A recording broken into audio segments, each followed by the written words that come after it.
신앙의 기초라는 제목으로 큰 주제로 벌써 9번째 도달했다는 걸 알게 됐습니다. 뭐 미리 다 짜놓은 순서는 없고요. 그냥 매주 어떤 걸 좀 다뤄볼까 생각하면서 지금 진행하고 있습니다. 오늘은 근데 준비하다 보니까 약간 기초라고 하기에는 조금 더 심화 과정 같은 기분이 들긴 한다, 내용이. 그런데 그래도 몇 주간 누적돼 있는 이해가 있기 때문에 전달과 이해에 좀 도움이 되지 않을까라는 기대를 하면서 말씀을 함께 나누려고 합니다. 지난주에 저희는요, 그 생명력 있는 신앙에 대해서 말씀을 함께 나눴어요. 신앙이라는 게 자기 기분이나 감정, 고저가 아니고, 그게 믿음이 아니고, 또 마찬가지로 내가 큰 소원을 가진다고 그게 큰 믿음도 아니다라는 것이었습니다. 우리의 신앙과 믿음은 우리 안에서 살아계신 하나 예수 그리스도의 생명으로 말미암아 시작되어야 된다. 이제 그게 우리의 살아서 역사하시는 생명이 흘러나오는 그것이 우리의 삶을 움직이는 것이 우리의 신앙이다. 이제 이렇게 이야기를 했습니다. 어, 생명이라는 걸 생각해 보면요. 생명은 멈춰 있지를 않아요. 그렇죠? 생명이라는 건 끊임없이 생산되는 것이죠. 움직입니다. 가만히 있으면 죽은 거죠. 그리고 몸이 가만히 있다 할지라도 세포는 계속해서 생겨나고요. 그리고 생명이 있다라는 건 변화가 계속 있습니다. 뭐 육체적으로는 사실 어느 정도 나이가 지나면 육체적으로 봤을 때는 이렇게 몸이 더 늙고 뭐 주름이 생기고 머리가 하얗게 덮이고 뭐 하는 그런 식의 변화는 있지만 그렇다고 해서 그게 생명이 없는 게 아니죠. 그것도 생명의 증거입니다. 그러나 육신은 좀 쇠퇴할지라도 우리의 어떤 이 생명력 있는 신앙이라고 했을 때는 우리의 신앙도 마찬가지로 끊임없이 변화되고 성장하고 성숙해가는 과정이 있지 않으면 멈춰 있는 신앙이고 죽은 신앙이라는 것이죠. 그러니까 우리가 우리 신앙을 가끔씩은 이렇게 점검하고 돌아보는 보고 싶을 때가 있잖아요. 내가 내 신앙이 건강한 건가, 지금 정상인가를 생각해 보신다면 그 부분을 한번 점검해 보시는 것도 참 좋습니다. 작년과 올해 나의 내가 경험하는 하나님, 내가 이해하는 하나님이 똑같은가 아니면 좀 달라졌는가? 예, 하나님이 달라지는 게 아니죠. 내가 하나님을 아는 지식이 더 늘어났는가? 하나님에 대한 내 인격적 만남, 하나님을 이해하는 나의 이해가 더 깊어지고 넓어졌는가? 아니면 그냥 그대로 하나님 10년 전의 하나님, 20년 전의 하나님 그대로 나는 그 하나님을 만나고 있는가를 생각해 볼 필요가 있습니다. 뭐 옛날 뜨거웠던 어떤 어느 날의 추억을 가지고 지금도 그 신앙에 머물러 있어서는 안 될 일이고 무슨 저축 통장에 저장해 놓은 것처럼 언제 받았던 은혜 가지고 뽑아 먹듯이 그렇게 쓸 수 있는 게 은혜가 아닙니다. 은혜는 우리의 신앙은 끊임없이 생동력 있게 살아서 움직이는 그렇게 생명력을 계속해서 만들어내는 것이 우리의 신앙이다. 내 안의 변화가 끊임없이 일어나야 된다. 그것이 신앙이다라는 것을 기억해야 합니다. 그 과정, 그렇게 변화되어 가는 과정, 이 성화되어 가는 과정 속에 좀 더 구체적으로 율법과 은혜에 대해서 오늘은 좀 생각을 해 보려고 합니다. 율법은 어떤 역할을 하는 것이고 또 은혜는 어떤 역할을 하는가. 이제 어 내용을 생각해 보려고 하는 것이죠. 율법이라고 하면요. 우리가 제일 뭐 대표적으로 알고 있는 십계명부터 시작되죠. 십계명을 이 대표적이고 구약의 모세를 통해서 하나님께서 이스라엘 백성에게 주셨던 규례, 규율 뭐 이런 것들을 다 모두 합쳐서 율법이라고 하고 더 크게 보자면 성경에서 말하고 있는 어떤 우리의 지침이 되는 모든 이야기들도 율법이 될 수 있겠죠. 물론 이제 율법을 크게 보자면 뭐뭐를 하지 말라라는 금지법이 있을 것이고 뭐뭐를 하라라는 이제 실행법, 지켜야 되는 일들도 있습니다. 이제 율법을 이제 먼저 이야기를 좀 다뤄야 되는 이유는 크게 이제 두 가지가 있을 텐데요. 첫 번째는 예수님이 이 땅에 오셨을 때 예수님이 가장 많이 부딪히시고 충돌하시고 가장 많이 책망하셨던 어떤 그 부류, 그 어떤 왜곡된 지점이 바로 이 율법주의가 굉장히 컸습니다. 그만큼 나름대로 이스라엘 사람들 또 유대인들 그리고 종교 지도자들이 자기들의 신앙을 공고히 한다고는 했으나 그들이 빠져버린 함정이 율법주의였거든요. 그래서 그 부분을 저희가 생각을 해 봐야 되고 우리도 마찬가지로 위험하니까요. 두 번째는 우리나라는 조선 시대에 국교로 유 어 원래는 유교는 이제 중국에서 시작된 거였지만 조선 시대 국교로서 유교를 우리는 받아들였단 말이에요. 그래서 유교가 기본적인 문화 속에서 저희가 토대를 가지고 있는 상태에서 복음을 받게 되었어요. 근데 유교라는 것은 뭐 지금은 많은 부분이 이제 바뀌어 가고 있지만 충효인애를 강조하고 도리, 사람과 사람과의 도리, 그쵸? 뭐 윗사람과 아랫사람과의 도리, 아니면 부부 간의 도리, 부모와 자식 간의 도리 등등을 강조하지 않습니까? 그래서 유교는 옳고 그름에 굉장히 집중한단 말이죠. 그런데 이제 이런 배경을 갖고 있는 우리 유교적 문화를 갖고 있는 이 우리나라가 복음을 받아들이고 하나님의 말씀 받고 할 때 이 율법에 하라 하지 마라라는 어떤 이런 기준들하고 상당 부분 많은 이렇게 겹쳐지는 느낌들이 있어서 우리는 굉장히 이게 익숙하게 딱 받아들여지는 게 있는 거죠. 그러니까 뭘 말씀드리려냐면 유교의 어떤 긍정적인 면이 없다라는 것도 아니고 율법이 잘못됐다라는 게 아니라 이것이 잘못돼서 율법주의로 넘어가게 되면 잘못 건강한 신앙이 될 수 없는데 우리나라가 또 우리 민족이 또 혹 우리 개인이 그런 율법주의로 기울어지는 굉장히 큰 어떤 그런 위험성과 역사를 가지고 있다라는 거예요. 그래서 우리 한국 기독교를 이렇게 돌아보고 어 흘러온 시간들을 돌아보고 인제 반추를 하고 생각해 보면 이제 우리 민족은 좀 이런 율법주의적인 바리새인적인 어떤 신앙의 함정에 굉장히 많이 노출돼 있었다. 또 그렇게 많이 좀 변질된 어떤 부분들이 있어서 이 부분들을 우리가 좀 고쳐 나가고 반성하고 새롭게 길을 찾아가지 않으면 안 된다라는 생각을 하지 않을 수가 없습니다. 그래서 율법에 대한 이해를 좀 더 명확하게 해야 되고 우리가 율법을 잘 바로 이해해서 우리의 신앙을 건강하게 세워 가야 할 것입니다. 그럼 율법주의는 도대체 뭐고 율법주의가 무슨 문제인가를 조금 생각해 보자면 왜 율법주의에 그렇게 예수님은 크게 반응하시고 충돌하셨는가, 그 책망하셨는가 그 이유를 생각해 봐야 할 텐데요. 율법주의 신앙이라는 건 말 그대로 율법이 목적인 신앙이에요. 네. 율법을 지키느냐 안 지키느냐가 신앙의 핵심이 되는 겁니다. 그러니까 율법을 지키는 게 신앙의 내용이 돼 버린 거예요. 네. 그게 이제 율법주의입니다. 그러면 이게 왜 잘못됐다고 한다면 그것이 신앙의 내용이 아니기 때문에 이게 잘못된 거겠죠. 율법주의가 말하는 율법주의는 우리의 신앙과 믿음이 성경이 말하는 율법을 지키는 것과 동일시하는 것에서 문제가 있는데 사실 율법을 지키는 것은 그 자체가 신앙의 목적도 될 수 없고 내용이 될 수가 없어요. 이제 그 부분이 이제 중요한 것이죠. 이제 이론적으로 이렇게 얘기하는데 저는 이 부분을 좀 쉽게 설명하려고 할 때 제일 적절한 비유는 벌써 뭐 수요일이나 이럴 때 얘기했던 것 같기도 한데 제가 이제 겪었던 일 중에 하나인데 이게 가장 적절한 비유 같아서 또 말씀을 드립니다. 제가 초등학교 때예요. 초등학교 때 겪었던 일인데 제 초등학생이었을 때 옆 학교에 있었던 사건인데 너무 유명해서 우리 학교까지 다 알려졌던 사건인데 옆 학교에 인제 그 초등학교 친구가 인제 저는 모르죠. 인제 소문만 들은 친구가 있는데 태권도 학원을 다닌 거예요. 그 태권도 학원을 왜 다녔냐면 싸움을 잘하고 싶었던 거예요. 체육관을 열심히 다녔습니다. 태권도를 열심히 배웠어요. 그리고 나선 열심히 훈련을 했는데 뭐 수련을 하고 했는데 실제로 인제 학교에서 싸움이 벌어진 거예요. 초등학생들 초등학교 싸우잖아요. 싸움이 벌어져서 싸웠는데 이 친구가 그렇게 준비를 많이 했지만 뭐 그 당시는 아시죠? 이렇게 호핀하고 울면 끝나잖아요. 호핀하고 울면서 졌어요. 근데 뭐 사실 그런 이 사건은 흔한 사건인데 왜 우리 옆에 있는 학교까지 유명한 사건이 됐냐면 이제 이 친구의 싸움 때문에 그래요. 그게 이제 너무 유명해지는 사건인데 이 친구가 맞으면서도 태극 일장을 계속했대요. 그 이쪽에서 때리는데 여기다 대고 태극 일장을 하고 있는.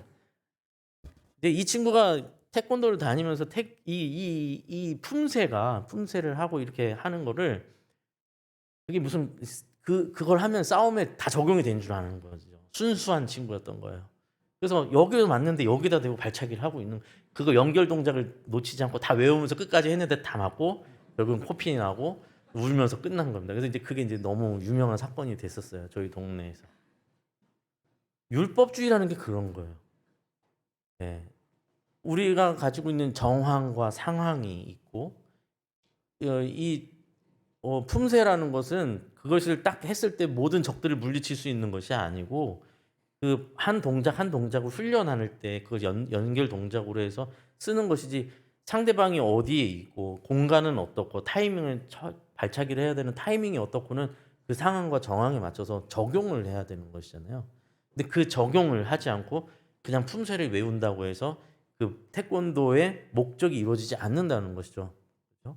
그런 것 같이 율법은 도구에 불과합니다. 율법을 지키는 것이 목적이 아니라 율법을 통해서 도달해야 하는 방향이 드러나게 하는 것이 율법이라는 거예요.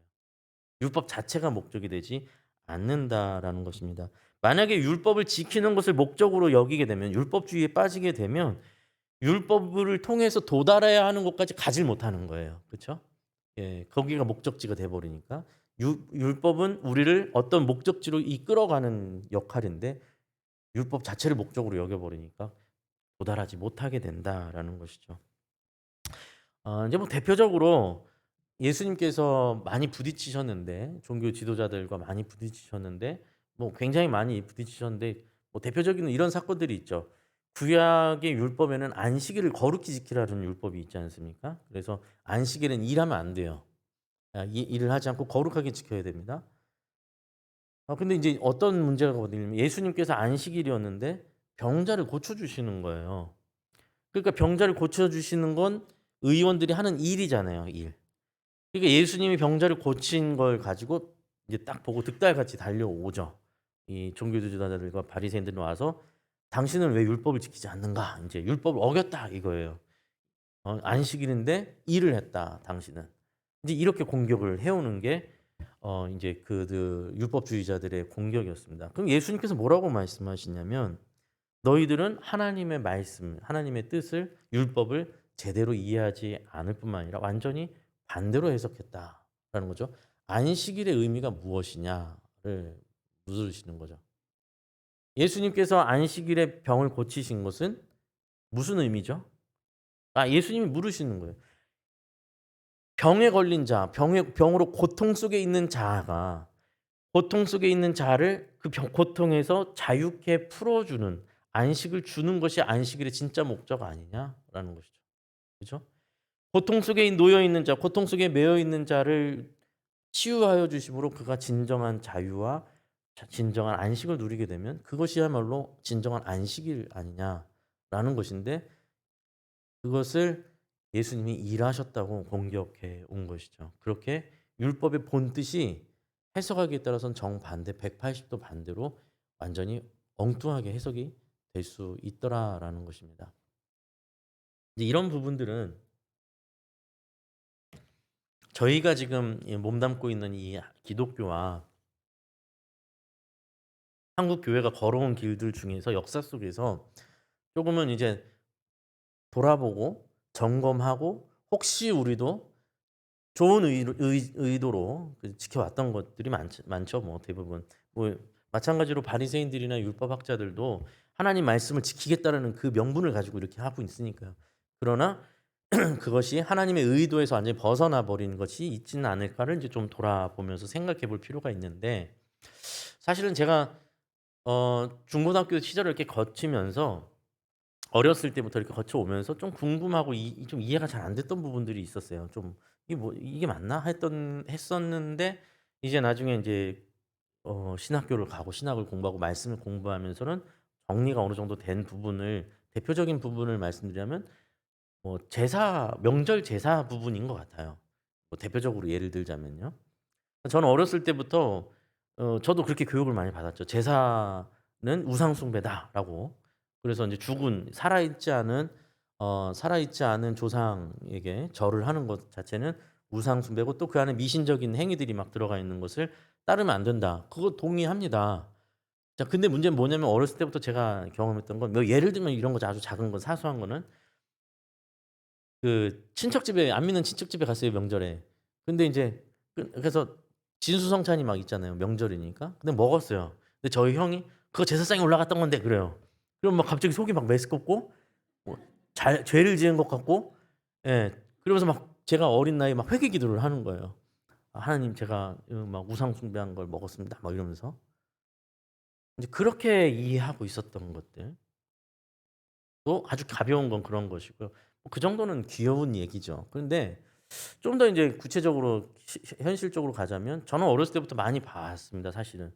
근데 명절이 되면 어 인제 시골에 내려가서 벌초를 하게 되거나 아니면 또 제사상을 차리게 되고 막 이럴 때면 엄청 요즘은 많이 간소화됐지만 엄청 힘든 일이었잖아요 그런 일들이. 그쵸? 그래서 가족들이 모여서 벌초를 하거나 막 땀을 흘리면서 하고 그리고 또 제사상 차리고 치우고 하는 일들은 또 여성들에게 또 얼마나 힘든 일이었습니까? 지금도 물론 그렇게 하는 가정들도 많지만. 그런데 우리는 기독교인이기 때문에 우상에게 절하지 않기 때문에 제사에 동참할 수 없기 때문에 제사상 차리는 거나 명절 때 고향에 내려가서 또 게다가 난 주일에 봉사하고 있기 때문에 "나는 고향에 내려갈 수 없습니다." 하고 전화 끊는 걸 전 많이 봤거든요. 그게 신앙인 줄 알았고. 그런데 막상 또 인제 시간이 흘러가고 또 제가 인제 사역을 하고 전도를 하고 막 하다 보면 노망 전도를 하고 하다 보면 이제 이야기가 인제 좀 이렇게 오고 가게 되다 보면 정말 주변에 많이 보실걸요? 많은 주변의 불신자들 가운데는 그들이 손가락질하는 이유 중에 하나는 바로 이 지점도 굉장히 크다는 거예요.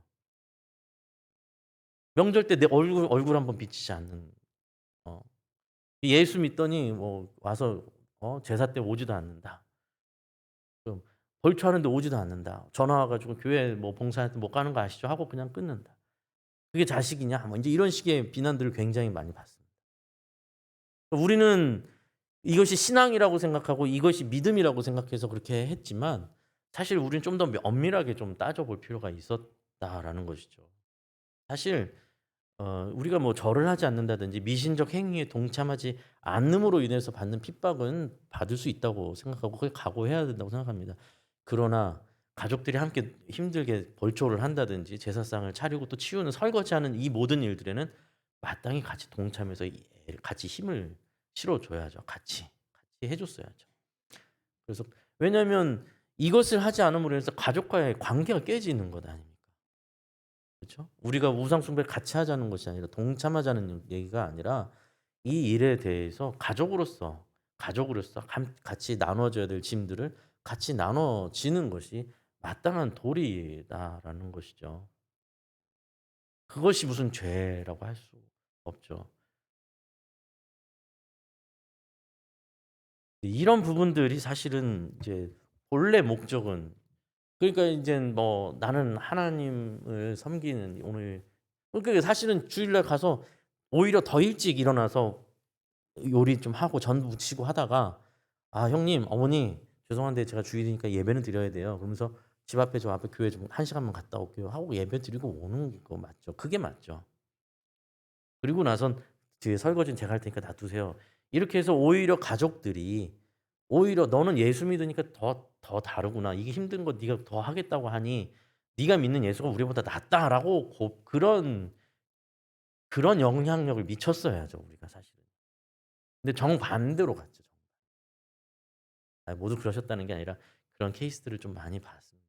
근데 이게 사실은 여러 방면에서 저희가 이런 일들을 좀 많이 했다라는 거죠. 좀 그게 예배를 지키고 주일을 성수를 한다라는 것 매우 중요한 일이고 당연히 해야 하는 일이지만 그 명분 뒤로 우리가 어 사실은 사랑하고 섬기는 일들을 오히려 놓치는 일들이 된다면 율법주의적인 신앙이 된다라는 것입니다. 아담과 하와가요. 선악을 알게 하는 열매를 먹게 되잖아요. 먹었잖아요. 먹음으로 인해서 그들이 타락하게 되고 죄 가운데 인제 죄를 짓게 되고 인류가 타락하게 됩니다. 기억하시겠지만 선악과를 먹으면 선악을 알게 하는 열매를 먹게 되면 너희가 정령 죽으리라고 하나님께서 말씀하셨기 때문에 실제로 그들이 선악과를 먹은 다음에 하나님께서 인제 너희 인제 불러내시잖아요. "너 왜 먹었냐? 왜 먹었냐?" 물으실 때 그들이 얘기를 하고 하나님은 거기에 대한 분명히 하나님께서 경고하셨기 때문에 심판을 내리시면 되는 거였어요. 그쵸? 뭐였습니까? 심판의 결과는. 죽으리라니까 그 자리에서 즉결 심판으로 죽이면 끝나는 얘기예요. 그쵸? 원래는. 그런데 하나님께서 어떻게 하셨는지 기억나시죠? 하나님께서 그 자리에서 딱 죽이지 않으시고 시간을 주세요. 에덴 동산에서 쫓아내시고 대신에 무엇을 하시죠? 아담에게는 "이제부터 너는 땀을 흘려야만 먹고 살 수 있다." 그래서 평생 노동하면서 살아야 사람이 살 수 있다. 또 하와에게는 출산의 고통을 주게 되시죠. 그래서 아담도 하와도 에덴 동산에서 나와서 남아 물론 하나님께서 먼저 망령하 말씀하셨던 것처럼 그들은 결국 죽음으로 끝나게 되지만 남아 있는 시간을 살게 됩니다. 그렇죠? 도대체 이게 무슨 뜻인가를 좀 생각해 봐야 한다는 거죠. 왜 하나님은 그런 시간을 주셨는가? 아담과 하와야 너희는 죄를 지었고 분명히 나는 너희에게 경고를 했으니 너희는 이 자리에서 죽이고 나는 다시 새롭게 이 역사를 시작하겠다. 너희는 끝났다. 딱 폐기시키고 다시 새 시작을 하셔도 되는데 그렇게 아니하시고 아담과 하와를 어떻게 하셨다고요? 징계를 하시고 그다음에 그들을 통해서 다시 역사를 계속 이어가시는 거예요. 자, 이게 뭐죠? 죄를 지었으나 타락하였으나 아담과 하와를 하나님은 받아들이셨다라는 거예요. 왜 이 이야기를 하는 거냐면 우리가 어떤 죄를 짓고 죄에 대한 벌을 받는다고 할 때 우리는 그 죄에 대한 벌을 죗값을 치른다고 생각하는 경우가 많은데 죗값을 치르면 이렇게 죽어서 끝났었어야 돼요, 아담과 하와는. 그게 아니고 하나님께서 하나님의 백성들에게 하시는 것은 죗값을 고스란히 받아내는 것, 죄에 대한 형벌을 쳐서 죄에 대한 값을 치르게 하는 게 아니라 징계를 내리심으로 인해서 고쳐 나가시려고 하는 게 우리가 받는 벌이에요. 징계. 징계는 죗값을 치르게 하는 데 목적이 있는 게 아니라 이 징계를 통해서 내 죄가 무엇인지를 더 깊이 깨닫고 또 내가 앞으로 어떻게 바뀌어 나가야 될지를 계속해서 끊임없이 생각나게 하는 것이 징계죠. 그러니 아마 아담은 땀을 흘려서 일할 때마다 땀을 흘려서 해야만 수확을 해서 먹을 때마다 내가 얼마나 큰 죄를 지었는지를 계속 확인했을 것이고 하와도 마찬가지로 출산의 고통 속에서 육아의 고통 속에서 아마 내가 얼마나 큰 죄를 지었는지를 확인하면서 하나님을 다시 돌아보게 되는 그런 과정을 겪게 되었다라는 것이죠. 마찬가지죠. 시내산에서 이스라엘이 율법을 받아요. 그렇죠? 십계명과 율법을 받는데 그 시내산 앞에 와 있는 이스라엘 백성이 완전하고 거룩한 백성이라서 하나님께서 그들에게 율법을 주는 게 아니에요. 어? 이 율법을 받을 만한 백성이고 이 율법을 받기에 충분한 완전한 백성이니까 너희들한테 이걸 준다가 아니라 그들은 이제 이 율법을 통해서 하나님께서 만들어 가실 그들에게 향하신 어떤 방향성이 있기 때문에 율법을 주신 것이었다라는 겁니다. 하나님께서 구원할 자격이 있어서 그들을 구원해서 율법을 주신 것이 아니라 구원해 놓으시고 먼저 구원하시고 그들을 거룩한 민족으로 백성으로 변화시키겠다는 하나님의 의지를 담은 율법을 주신 거죠. 그리고 또 다시 생각해 보면 만약에 율법을 지키는 것이 목적이었다면 십계명부터 시작해서요. 많은 율법들이 있죠. 율법을 지키는 것이 목적이었고 율법을 어기면 땡이었으면 끝난 거다였으면 하나님께서 율법 속에 제사법을 주시지 않았을 거예요. 제사법은 뭐죠? 제사는 회개하고 하나님과의 관계를 회복하는 법이잖아요. 그렇죠? 그렇다면 하나님과의 관계를 회복하는 제사법을 주셨다라는 건 이미 이스라엘 백성이 이 율법을 완전히 완벽하게 지키지 않을 걸 염두하고 주신 게 제사법이잖아요. 이 법을 어겼을 때 율법을 어겼을 때 이스라엘 백성이 죄를 짓게 되고 그 죄를 지은 이스라엘 백성이 다시 회복할 수 있는 또 그 율법을 주시는 거예요. 안전장치를 또 주신단 말이죠. 그러니까 율법이라는 것 자체는 율법을 지킴으로 인해서 거룩해지고 율법을 지키지 않음으로 인해서 거룩해지는 것을 목적으로 하고 그것이 최종 목적인 신앙의 목적으로서 우리에게 주신 것이 아니다라는 것을 우리가 기억해야 한다는 것이죠. 그것이 신앙의 내용도 아니다라는 것입니다. 애시당초 율법의 시작 자체가 하나님의 은혜였다라는 것을 기억하셔야 됩니다. 율법을 우리에게 주신 것, 율법이 주어진 것 자체가 은혜의 대상으로서 주어진 것이죠. 아담과 하와도 또 이스라엘 백성도 마찬가지로 저희도 어 은혜를 입은 자이기 때문에 율법을 하나님께서 우리에게 주셨다라는 것이죠. 그래서 저희가 뭘 이렇게 열심히 하고 남들보다 내가 뭐 좀 더 이렇게 뭐 주일 성수도 난 한 번도 안 빠졌어. 뭐 혹은 나는 새벽 예배를 잘 나와. 나는 11조를 잘해. 나는 뭐 봉사를 몇 년째 20년째 봉사를 하고 있어."라고 하는 어떤 나는 뭔가를 더 잘해. 기준점이 있고 그 기준을 뭐를 잘 지키고 있어. 나는 이걸 잘하고 있어라고 하는 그것이 절대로 자랑으로 넘어갈 수가 없는 거예요. 왜냐하면 그 자체가 기반이 은혜이기 때문에. 용서받은 자로서 하나님께서 용서로 받아주셨기 때문에 어 부여된 것이기 때문에 우리는 그것 자체로 우리가 무엇을 아무리 잘한다 할지라도 그것을 자랑으로 여길 수 없고, 마찬가지로 뒤집어서 말하면 내가 그걸 자랑스럽게 여기고 그걸 하지 못하고 있는 사람들을 마음속으로 어떤 잣대를 지어서 정죄하거나 나보다 낮게 여길 수가 없다라는 것입니다. 왜냐하면 내가 여기 서 있는 것 자체가 은혜를 기반으로 서 있기 때문이죠. 여러분 그 기도할 때 저희가 빼놓지 않고 하는 기도가 있잖아요. 그쵸? 개인적으로 기도하거나 뭐 이렇게 같이 공중에서 이렇게 같이 대표 기도를 할 때도 저희가 안 빼놓고 하는 기도가 뭐냐면 회개 기도죠. 그쵸? 꼭 기도하실 때 회개 기도 꼭 하시지 않나요? 보통? 네, 회개 기도를 꼭 합니다. 그런데 이제 보통 우리가 회개 기도를 할 때 어떻게 기도하죠? 보통 뭐 예를 들면 오늘 아침에도 정말로 화를 내지 말았어야 되는데 남편한테 아내한테 막 성질을 냈습니다. 막 이렇게 기도, 아니면 용서해 주십시오 이렇게 기도를 막 한단 말이에요. 어제 제가 뭐 이렇게 안 했어야 되는데 이렇게 했습니다. 막 하나님 용서해 주십시오 이렇게 기도를 해요. 회개 기도를 해요.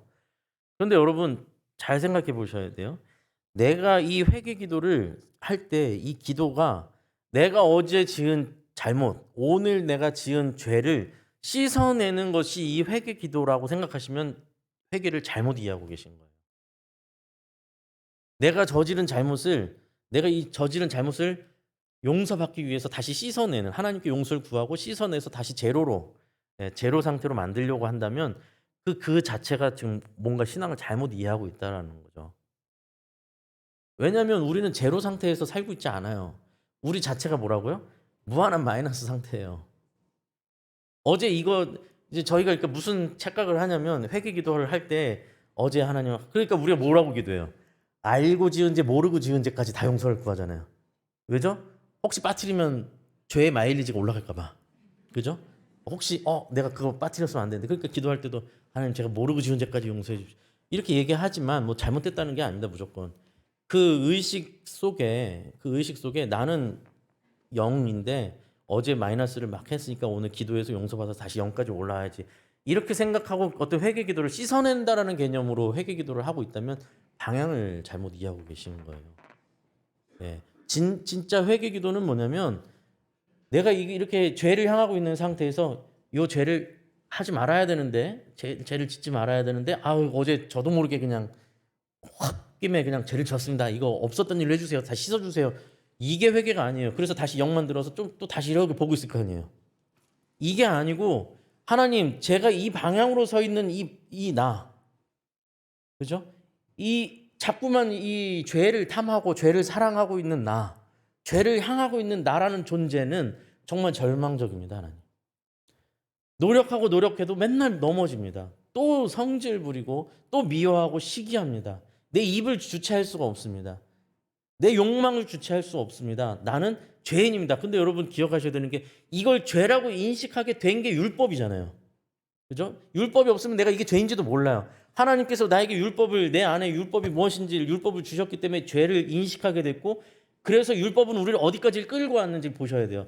율법은 우리를 어디까지 끌고 왔냐면 내가 죄 앞에 무력한 존재라는 것까지 끌고 왔어요. 그래서 이걸 아무리 노력해도 안 돼요. 씻어도 씻어낸다고 끝나는 게 아니죠. 왜냐면 나는 마이너스 무한대거든요. 여기서 이제 뭐가 일어날까요? 여기서 은혜로 넘어가야 하는 거예요. 그래서 내 노력으로 되지 않는 것, 내 어떤 율법을 지키고 안 지키고로 이 문제가 영원히 해결되는 것이 아닌 이 죄에 관하여서 내가 죽은 자로 등을 돌려서 영원하신 하나님, 아름다우신 하나님, 거룩하신 하나님으로 내 존재가 죄로 향하여서 죽어지고 하나님을 향해서 내 존재가 다시 살아나지 않는다면, 내 생명이 생겨나지 않는다면 나는 절망입니다. 하나님, 나를 돌이켜 주십시오가 회개예요. 그렇죠? 그게 진짜 회개죠. 뭘 이렇게 씻어내는 게 아니라 내 존재가 변화되는 겁니다. 미워하도록, 죄를 미워하도록.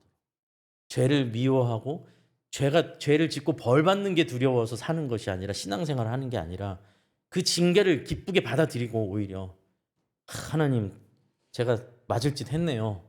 예, 마저 쌉니다. 근데 요 하나님의 징계를 헛되이 되지 않게 해 주십시오. 내가 이번에 이렇게 쓴맛을 봤으니 다음번엔 제발 몸을 돌리게 해 주십시오. 하나님을 향하게 해 주십시오.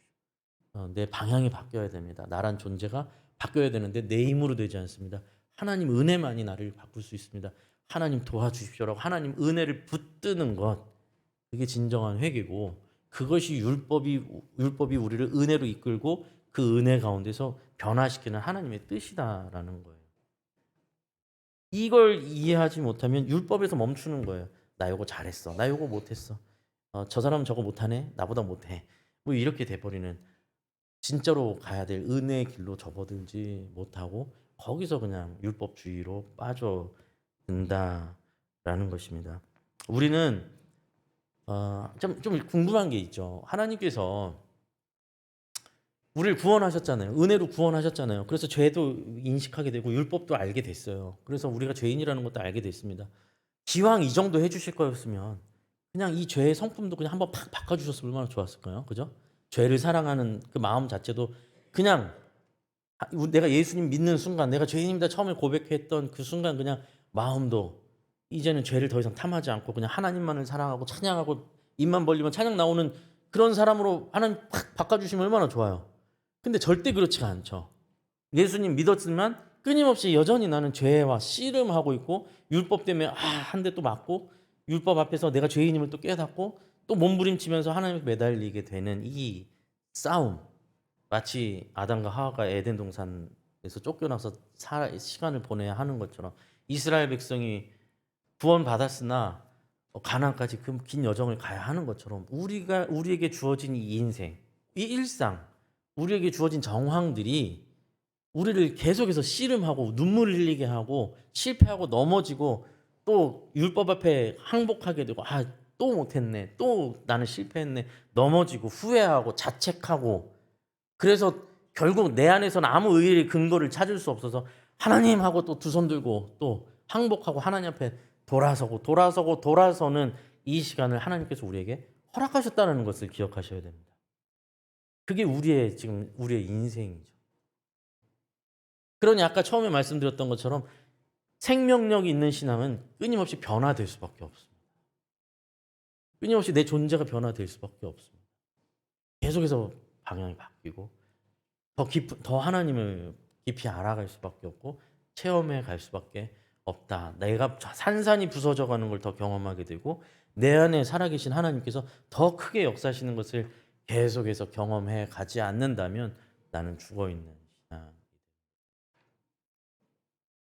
지옥 가는 것이 두려워서 죄를 못 짓는 것이 아니라 하나님의 은혜와 사랑, 그 은혜와 사랑이 그것이 감사하고 또 하나님과 더 이상 등지는 게 너무 괴로워서 하나님과 멀어지는 것이 고통스러워서 죄를 미워하게 되는 자리까지 하나님은 우리를 인도해 가신다라는 거죠. 이런 이제 이해를 가지고 오늘 말씀을 한번 본문을 같이 한번 보면 좀 이해가 쉬워지지 않을까 생각됩니다.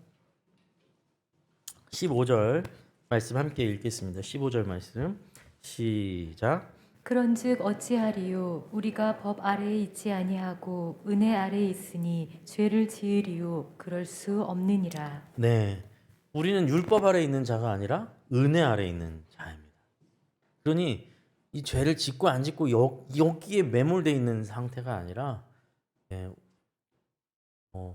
은혜 아래 있으니까 지난번에도 말씀드렸지만 용서받을 수 있으니까 마음대로 죄를 짓는다. 이건 아예 자체가 말이 안 되는 얘기라는 거예요.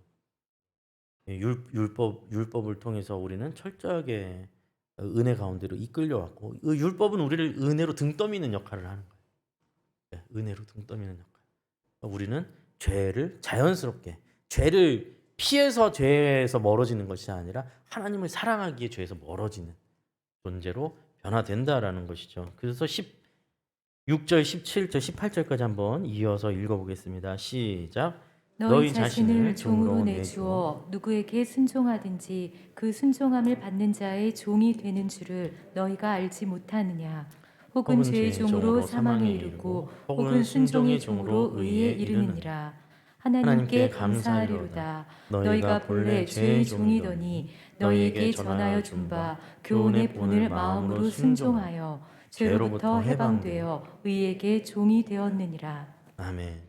우리 자신을 누구한테 내어 드리느냐에 따라서 우리는 그의 종이 되죠. 그렇죠? 내가 누구에게 복종하느냐에 따라서 순종하느냐에 따라 그의 종이 되는데 누군가는 죄에게 자기를 맡기는데 이 죄를 짓냐 마느냐에 매여 있는 것도 죄의 종이 돼 버리는 거예요. 이게 내 운명을 결정한다고 생각하니까. 그런데 그것이 아니라 나를 누구한테 은혜의 하나님 앞에 용서의 하나님 앞에 나를 종으로 드릴 때 우리는 자연스럽게 죄로부터 자유함을 해방을 얻고 하나님의 백성으로서의 삶을 살아가게 된다라는 것입니다. 여기서 중요한 것은 내가 나를 누구에게 순종하는 복종시키는가를 하나님께서 우리에게 요청하신다라는 거죠. 그러니까 아까 말씀드렸던 것처럼 구원을 하나님께서 이루시지만 그 구원을 이루심에 있어서 우리의 순종을 요구하신다는 겁니다. 내가 나를 하나님께 드린다. 은혜가 작동할 때는 무엇으로 작동하냐면 순종으로 작동됩니다. 우리가 순종으로 받아들일 때 하나님의 은혜가 작동한다라는 것이죠. 우리는 더 이상 죄를 짓지 않으려 몸부림치는 존재가 되는데 그 이유는 은혜 아래에 있기 때문이고 은혜 아래에 있는 노인자는 의를 행하되 아직 은혜 안에 들어오지 못한 자들에 대해 긍휼한 눈을 가질 수밖에 없습니다. 나도 거기서 그 은혜 안에 있기 때문이죠. 예수님께서 새 계명을 너희에게 주노니 너희는 서로 사랑하라. 너희가 서로 사랑할 때 비로소 사람들이 너희가 내 제자인 줄 알리라라고 말씀하셨던 것처럼 그것을 예수님께서는 나에게 새 계명을 준다라고 말씀하셨어요. 그러니까 우리가 이 율법이 근본적으로 우리를 이끌어가고 있는 것은 하나님의 은혜요, 하나님의 용서요. 거기서 우리를 어디로요? 서로 사랑하는 그 자리까지 우리를 이끌어 가는데 서로 사랑하는 것처럼 어려운 일이 어디 있습니까? 사랑하는 일이 가장 힘든 일이죠. 그 사랑하기 위해서는 수없이 많이 깨져야 되고 수없이 많이 내가 다듬어지고 부서져야 된다는 걸 살면서 경험하지 않습니까? 그 시간을 우리에게 허락하셨고 그 시간을 살아내야 한다는 것입니다. 우리가 그것을 스스로 경험하면서 몸에 쌓아가고 그것을 통해서 우리 존재가 변화되어져 가는 시간을 우리에게 구원 이후에게 허락하셨다라는 것입니다. 그게 우리의 오늘이죠. 그 장석주 시인이 있어요. 장석주라는 시인이 있는데 이 장석주 시인이 쓴 시 중에 좋아하는 시가 있습니다. 대추 한알이라는 시가 있습니다. 대추 한알. 예, 그러니까 대추 먹는 대추인데 제목이 대추 한알이고요. 그 내용이 뭐냐면 그 시구가 참 아름다워요. 그러니까 무슨 내용이냐면 저 대추 한알이 저절로 붉게 물들리 있느냐 이렇게 묻는 거예요. 저 대추 한알이 붉게 물들 때까지 제 스스로 붉게 물들 리가 있느냐. 그 대추 한알 안에 태풍이 몇 개가 담기고 천둥이 몇 개가 담기고 번개가 몇 개가 담긴다. 벼락이 몇 개가 담긴다. 이렇게 얘기를 해요. 저게 혼자 둥그러질 리가 없다고 말을 해요. 저 대추 하나리 둥그러지기까지 무설이 내리는 날 몇 날 밤이 지나야 되고 땡볕이 두어 달은 지나야 되고 초승달이 몇 낮이 지나가야 저 대추가 둥글게 연그러진다. 라고 이게 이제 시예요. 굉장히 아름다운 말이죠. 우리가 율법의 인도를 받고 율법은 우리의 죄를 드러내고 그리고 우리가 그 앞에서 우리가 우리의 죄 가운데 항복하고 하나님의 은혜를 구하고 살아가는 이 씨름하는 이 시간들이 우리에게 담겨서 우리 인생 속에 태풍이 되고 천둥이 되고 벼락이 되고 눈물로 지새우는 날이 되고 밤잠을 이루지 못하는 고통스러운 날들이 쌓이고 부딪히고 전쟁을 일으켜서 우리를 하나님께서 붉게 만드시고 연그러 가시는 과정을 우리는 살아가고 있다라는 것이죠.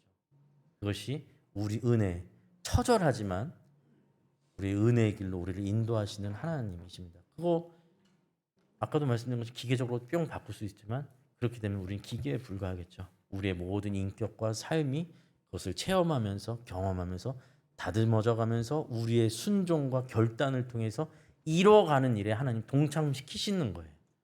그래서 우리가 그 영광된 하나님의 영광 속에, 명예 속에, 하나님의 거룩함 속에, 아름다움 속으로 우리가 마치 스스로 걸어가듯이 걸어갈 수 있도록 길을 열어 주신 거죠. 물론 그 모든 것이 하나님의 은혜로 가능한 것이지만 반대로 또 그것이 마치 내가 그것을 걸어가는 것처럼 얻어낼 수 있도록 또 그 길을 열어 주셨다라는 그 자체도 은혜라는 것을 저희가 기억해야 합니다. 그래서 때로 우리가 눈물 나는 일도 있고 억울한 일도 있고 괴로운 날들도 있고 고통스러운 날들, 이를 악물고 참아야 되는 날들이 있지만 그 날들이 우리를 하나님께서 원하시는 그 모습으로 하나님께서 하나님의 백성으로 만들어 가시는 귀한 과정이라는 것을 믿고 의지하고 포기하지 않고 이 길을 걸어가시는 저와 사랑하는 성도님들 되시기를 간절히 소원합니다. 기도하겠습니다. 하나님 아버지 감사합니다. 우리를 하나님 말씀으로 불러주시고 말씀으로 깨닫게 하여 주시고 또 말씀으로 우리가 얼마나 무력한 존재인지 죄 가운데 있는 존재인지를 기억하게 하시고 그래서 하나님의 은혜를 바라볼 수 있게 인도하여 주시니 감사합니다. 주님, 저희가 은혜 속에 있다라는 것을 잊지 않게 하시고 은혜만이 우리를 살린다는 것을 잊지 않게 하여 주시고 은혜를 통하여서 우리의 삶이 아름다워져 간다는 것을 잊지 않고 끊임없이 실패하더라도 넘어지더라도 포기하지 않고 하나님의 은혜만을 의지하여 살아가는 저희 인생이 되게 하여 주시옵소서. 이제는 우리 주 예수 그리스도의 은혜와 하나님의 놀라우신 신비하신 그 크신 사랑과 성령님의 보호하시고 인도하시고 교통하심이 이 자리에 나와 하나님의 은혜를 바라보며 하나님의 은혜를 구하고 하나님의 은혜로 살기를 소원하는 여기 있는 모든 하나님의 백성들 자녀들 머리 위에 삶의 터전 위에 이제부터 영원까지 함께 하여 주시기를 간절히 축원하옵나이다. 아멘.